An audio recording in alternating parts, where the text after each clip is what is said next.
మా దేవా, మా ప్రభువా, నీకు వందనాలు స్వామి.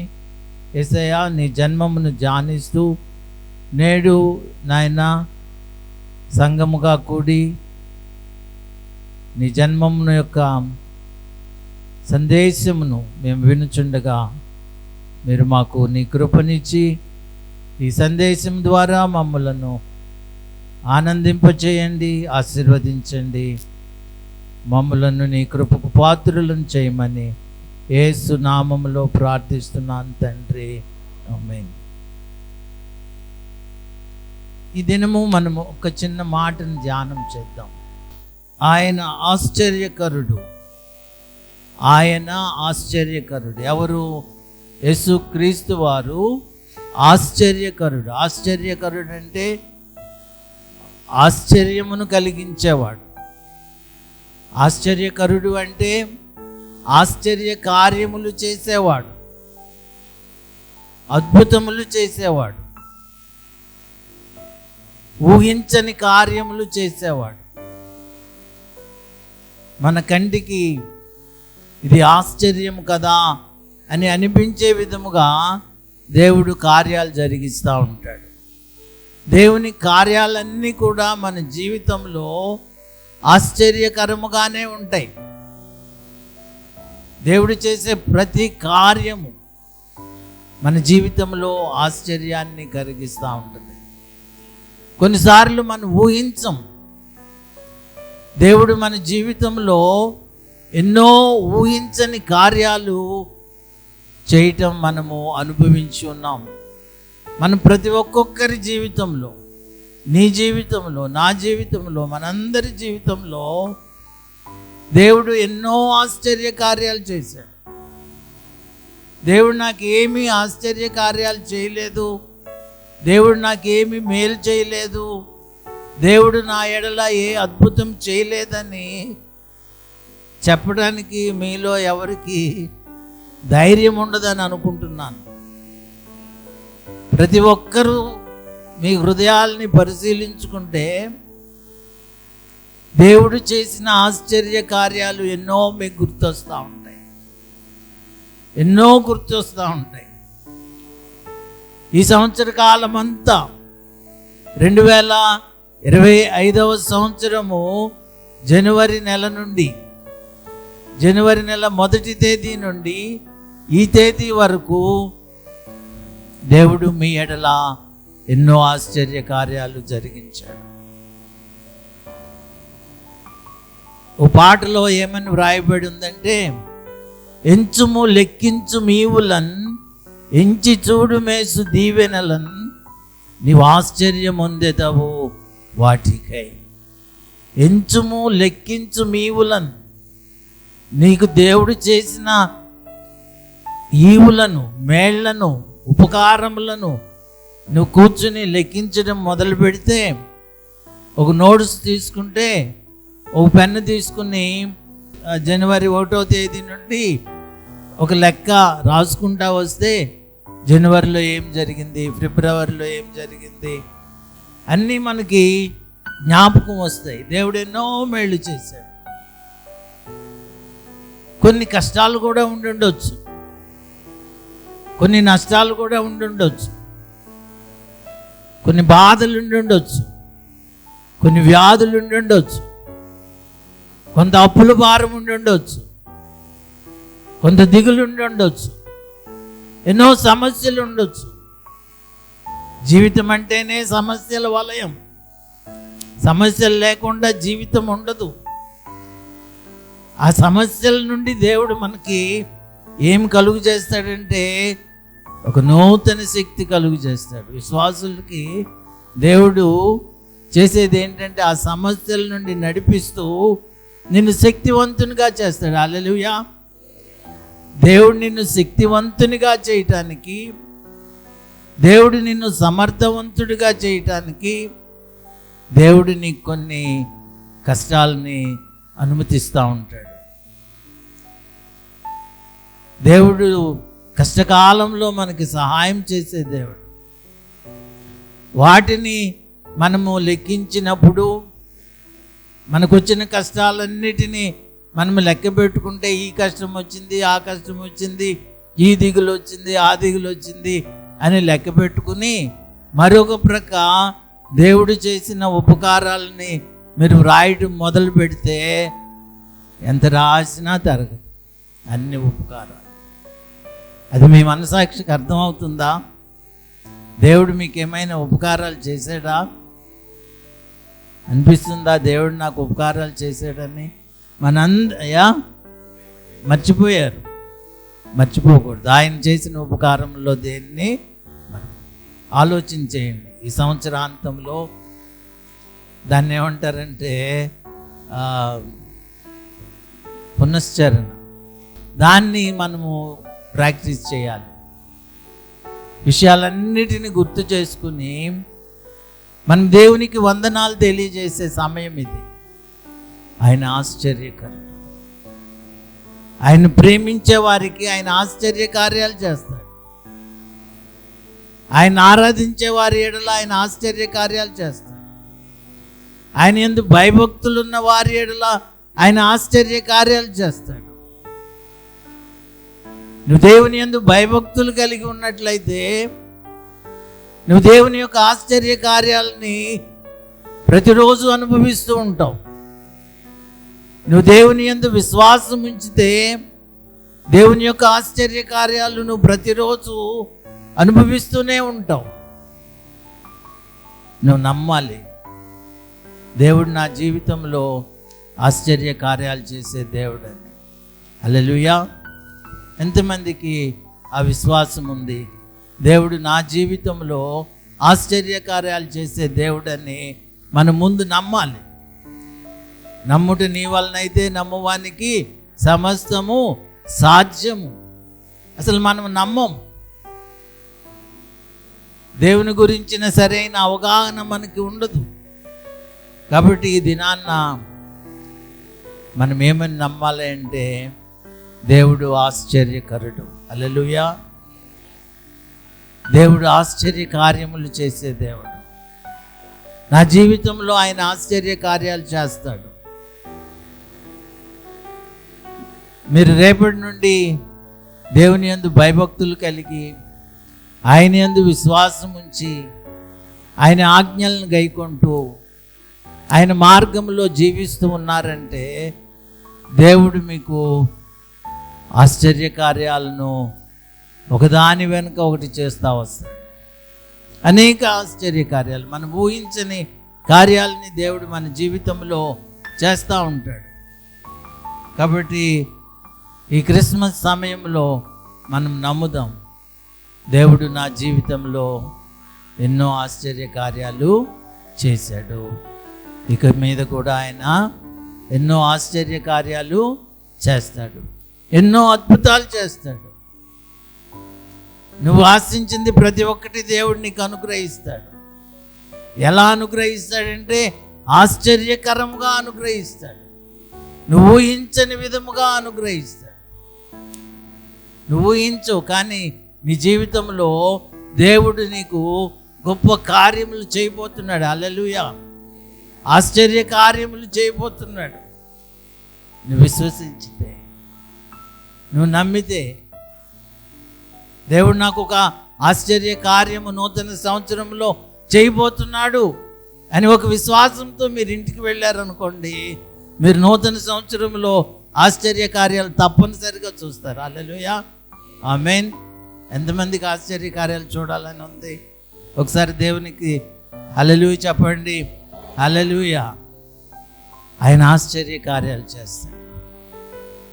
ఆయన మీ జీవితంలో గొప్ప కార్యాలు చేస్తాడు.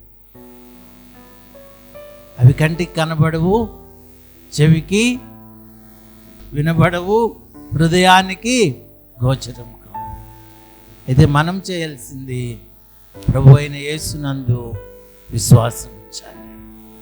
యోహాను సువార్త 14వ అధ్యాయంలో యేసయ్య చెబుతున్నాడు, నా యందు విశ్వాసం ఉంచుడి. Have faith. నా యందు విశ్వాసం ఉంచుడి. మన విశ్వాసము ఎలా ఉండాలంటే గొప్ప విశ్వాసముగా ఉండాలి. అల్ప విశ్వాసముగా ఉండకూడదు.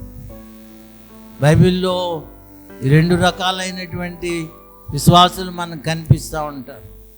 అల్ప విశ్వాసి, పేతురును కూడా ఏమన్నాడు? అల్ప విశ్వాసి అన్నాడు. అల్ప విశ్వాసి అన్నాడు. శిష్యులను గద్దించాడు. అల్ప విశ్వాసులారా, మీరెందుకు భయపడుతున్నారు? మీరు దేనికైనా భయపడుతున్నారా? భయపడొద్దు. మీరు భయపడుతున్నారంటే మీలో అల్ప విశ్వాసం ఉందన్నమాట. దేవుడు నా పక్షమున కార్యాలు చేస్తాడో చేయడో ఏమో అనే అల్ప విశ్వాసం ఉండకూడదు. నీలో అధిక విశ్వాసం ఉన్నట్లయితే, కనాను స్త్రీతో యేసయ్య ఏమంటాడు? అమ్మా, నీ విశ్వాసము గొప్పది. మన విశ్వాసం ఎలా ఉండాలి?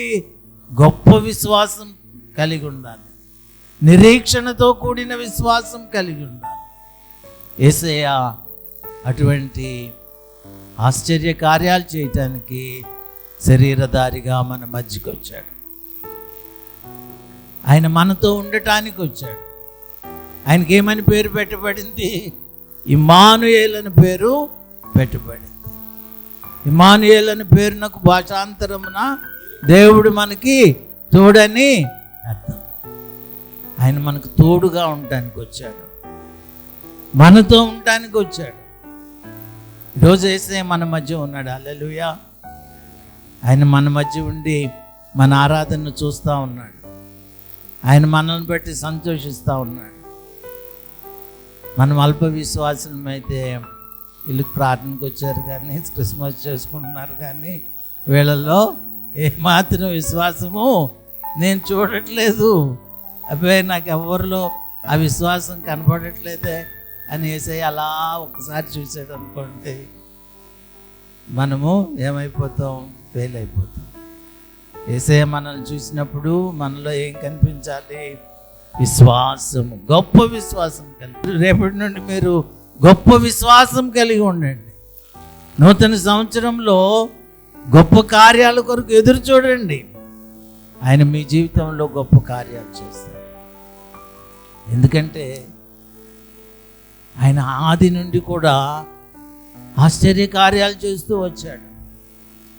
అమ్మగారు వాక్యం చెప్పారు, ఆది యందు వాక్యం ఉండని యేసుక్రీస్తు వారు ఎప్పుడున్నాడు? ఆదిలోనే ఉన్నాడు, తండ్రితో ఉన్నాడు. ఆయన శరీరధారిగా తాత్కాలికంగా మన మధ్య నివసించడానికి వచ్చాడు, అంతే. ఆయన జన్మము ఆశ్చర్యము. ఆయన జన్మం ఎంత ఆశ్చర్యం అండి! భూలోకంలో ఎక్కడ జరగనటువంటి ఆశ్చర్య కార్యము ఆయన జన్మమే ఆశ్చర్యం. అది అంతుపట్టనటువంటి ఆశ్చర్య కార్యం. ఆయన పుట్టుక చాలా ఆశ్చర్యం. ఆయన మాటలో ఉన్న శక్తి చాలా ఆశ్చర్యం. ఆయన మాట, ఆయన సముద్రమును గద్దించినప్పుడు తుఫాను నిమ్మలమైన ఆగిపో అని ఉంటాడు యేసయ్య. వెంటనే అలలు, గాలి మొత్తం ఆగిపోయింది. ఆయన మాట చేతనే ఈ విశ్వం సృజించబడింది.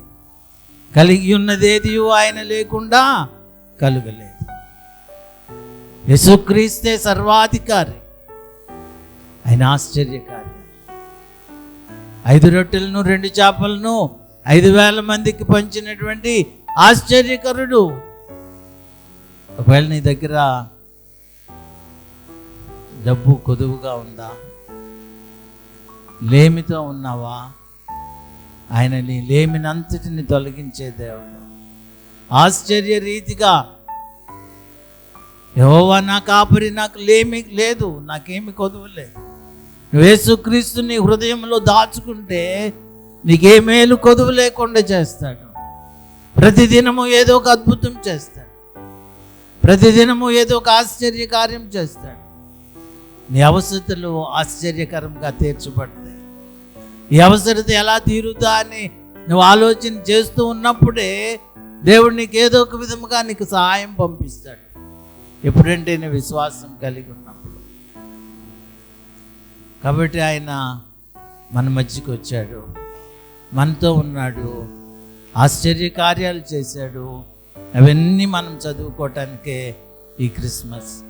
కాబట్టి ఆయన ఆశ్చర్యకరుడు అని మనం నమ్ముదాం. ఆయన నీ జీవితంలో గొప్ప ఆశ్చర్య కార్యాలు జరిగించును గాక. మహా గొప్ప ఆశ్చర్య కార్యాలు జరిగించును గాక.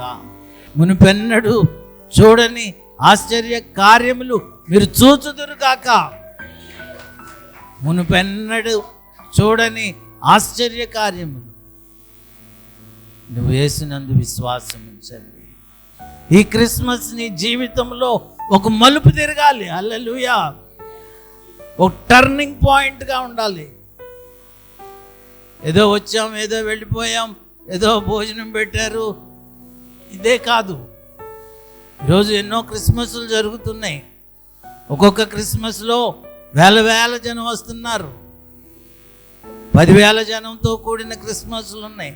లక్షలలో జనంతో క్రిస్మస్లు ఉన్నాయి. ఎక్కడ చూసినా సంబరాలే.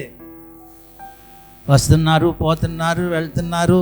దైవజనుడు వాక్యం చెబుతున్నాడు, క్యాండిల్స్ వెలిగిస్తున్నారు, ఆమేన్, వెళ్ళిపోతున్నారు.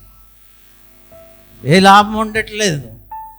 వెళ్ళటం రావడం కాదు ప్రియమైన దేవుని బిడ్డలారా. నువ్వెన్ని క్రిస్మస్లు చూసి ఉండొచ్చు. ఈ సంవత్సరం నువ్వెన్ని క్రిస్మస్లకు హాజరై కూడా ఉండొచ్చు. అదంతా వ్యర్థమే. ఈరోజు నీ హృదయాన్ని దేవునికి సమర్పించకుండా, ఈరోజు నీ హృదయాన్ని దేవునికి అర్పించకుండా నువ్వు వచ్చినట్టు వెళ్ళిపోతే ఆయన కూడా వచ్చినట్టే వెళ్ళిపోతాడు. యేసయ్య వచ్చాడు కదా, ఇక్కడికి వచ్చాడా? ఇక్కడ ఉన్నాడా? నమ్ముతున్నారా? యేసయ్య ఇక్కడ ఉన్నాడు. ఆత్మస్వరూపిగా మన మధ్య ఉన్నాడు. ఆయన మళ్ళా మెదలకుండా వెళ్ళిపోతాడు. ఆయనను నీ హృదయంలో చేర్చుకుంటే నువ్వు ధన్యుడు. నీ హృదయంలోనికి వచ్చినప్పుడు, యేసు నీ హృదయాన్ని మరి హత్తుకున్నప్పుడు నీ జీవితం మారిపోద్ది, నీ గతి మారిపోద్ది, నీ స్థితి మారిపోద్ది. కాబట్టి ఇక్కడ కూడి వచ్చిన మీరందరూ 1000 మంది వచ్చారా, 1,00,000 మంది వచ్చారా, 3,000 మంది వచ్చారా, 10,000 మంది వచ్చారా? అక్కడ సెయింట్ జేవియర్ గ్రౌండ్లో మీటింగ్ జరిగిందంటగా, 8,000 మంది వచ్చారు అని అడుగుతారు. వచ్చారండి, 10,000 దాకా. అక్కడ మీటింగ్ జరిగిందంటగా, అక్కడ ఎంతమంది వచ్చారు? అక్కడ కూడా అంతకంటే ఎక్కువ వచ్చారు. యేసును మీ హృదయంలో చేర్చుకుని వెళ్తే దేవునికి అంతకంటే సంతోషం ఉండదు. హల్లెలూయా. నూతనంగా చేర్చుకోండి, ఒక పట్టుదలతో చేర్చుకోండి. ఇక నుండి నేను యేసును వదలను అనే ఒక గొప్ప తీర్మానంతో మీరు ఇంటికి వెళ్ళాలని నేను కోరుతున్నాను.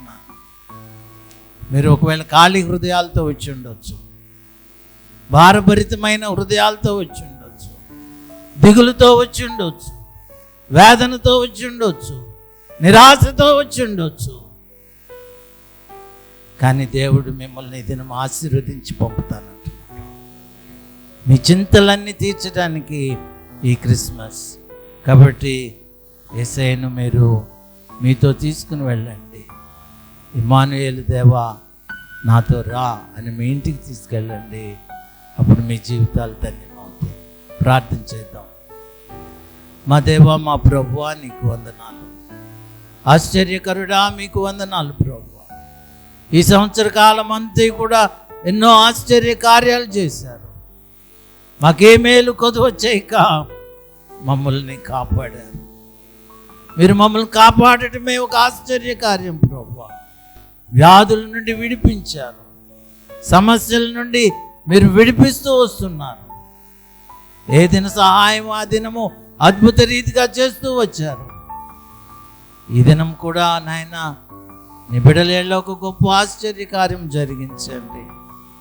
మహిమ పొందమని యేసు నామములో ప్రార్థిస్తున్నాను తండ్రి. ఆమేన్.